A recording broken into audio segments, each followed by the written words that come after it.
They say a heart can only break so many times before it turns to stone. But what if it doesn't? What if, instead of turning into a rock, it turns into 1,000 jagged shards of glass? Meet Elara. You've seen her before. She's the girl who carries a quiet storm in her eyes. For years, her life was a repeating loop of shattered expectations. Every time she built a world for herself, someone was there to kick the foundation out from under her. First, it was a career that promised stability but delivered a pink slip. Then, it was a family that spoke of love but lived in silence. She was powerless. She was floundering.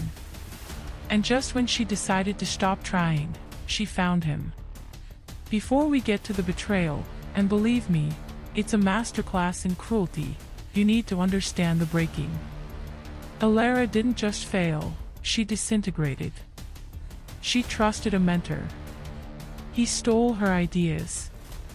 She trusted a best friend. She vanished when the money ran out. She trusted herself. That was the biggest mistake of all.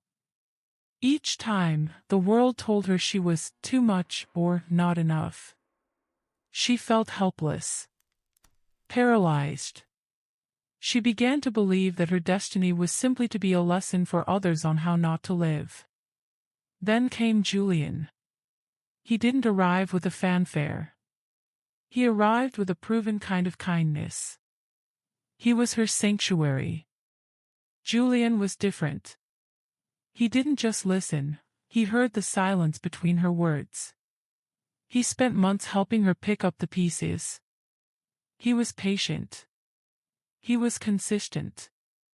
He made her feel secure for the first time in a decade. Imagine a world where you are finally free from the fear of the next blow. That was Elara with Julian. He took care of her. He cooked her meals when she was too tired to stand. He shielded her from the friends who only wanted to take. He promised her a vibrant future. She finally felt vindicated for all those years of suffering. But consistency can be a mask, and Julian, he was a gifted actor. What Elara didn't know, what she couldn't have guessed, was that Julian wasn't a healer. He was a collector. He didn't love her strength, he loved her dependency. He wanted her broken, so he could be the only one to fix her. The betrayal didn't happen all at once. It was a swindle of the soul. Slowly, the protection turned into a cage.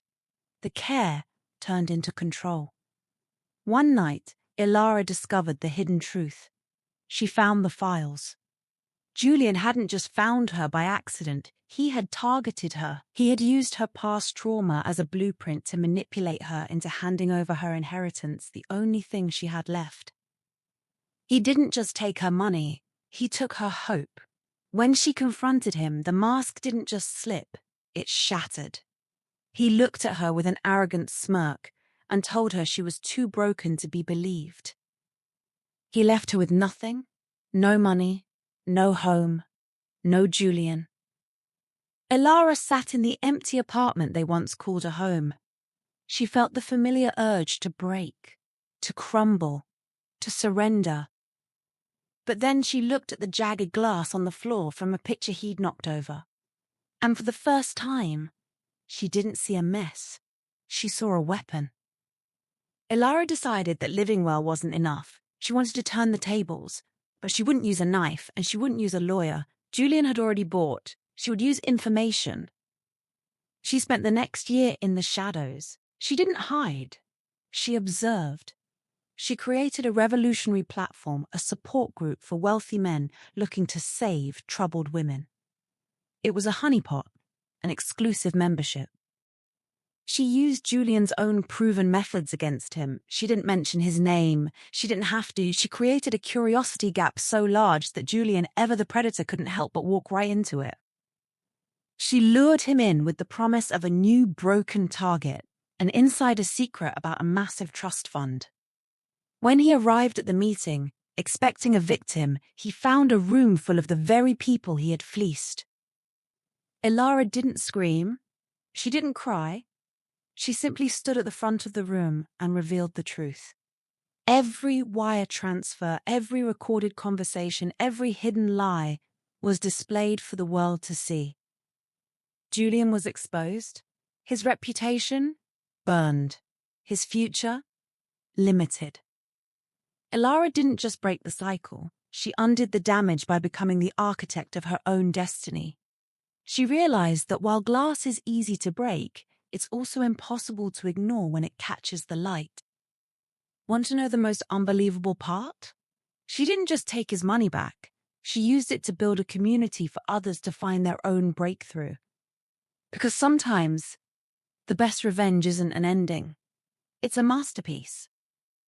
Join us next time as we explore more stories of resilience. Act now to share this story with someone who needs to hear it.